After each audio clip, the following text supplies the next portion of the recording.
এখন বাংলাদেশে নতুন রাজনীতি করতে হবে, যেই রাজনীতি হবে দেশ জাতি স্বাধীনতা এবং সার্বভৌমত্বের পক্ষে, যেই রাজনীতি হবে বিশ্বে মাথা উঁচু করে দাঁড়ানোর পক্ষে, যেই রাজনীতি হবে দুর্নীতির বিপক্ষে, যেই রাজনীতি হবে চাঁদাবাজদের বিপক্ষে, যেই রাজনীতি হবে দখলবাজদের বিপক্ষে, যেই রাজনীতি হবে মামলাবাজদের বিপক্ষে,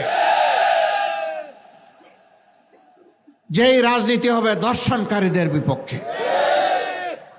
সম্মানিত বন্ধুগণ, আমরা শান্তির এক টুকরা বাংলাদেশ চাই, এমন বাংলাদেশ চাই যেই বাংলাদেশের প্রাণ হবে যুব সমাজ।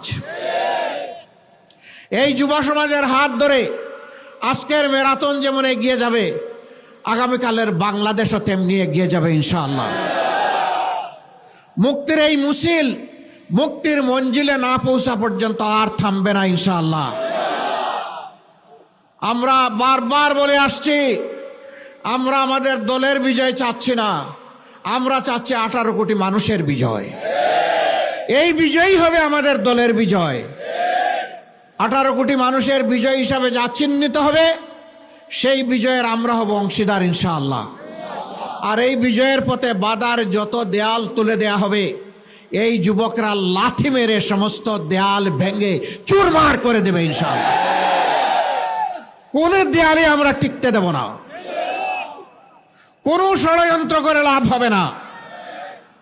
কেউ যেন নিজেকে অতিরিক্ত ধূর্ত না ভাবেন।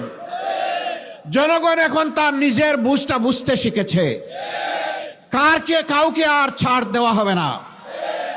কোনো কালো হাত সামনের দিকে এগিয়ে আসলে সেই কালো হাত জনগণ অবশ করে দেবে। কালো টাকার বিনিময়ে মানুষকে কেনার দুঃসাহস দেখালে তাদের মুখে ছাই মেরে দেয়া হবে। আগামীতে যে নির্বাচন ফেব্রুয়ারি মাসে অনুষ্ঠিত হবে 11 তারিখ 12 তারিখ, সেই নির্বাচনের মধ্য দিয়ে বাংলাদেশের নতুন ইতিহাসের মূলক উন্মোচন হবে ইনশাআল্লাহ। এই নির্বাচনে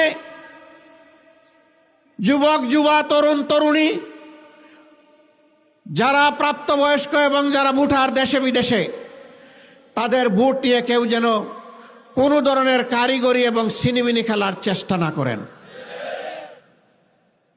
ইনশাআল্লাহ জনগণের সম্মিলিত প্রতিরোধের মুখে কোনো ষড়যন্ত্র থাকলে সব কিছু ভেসে যাবে।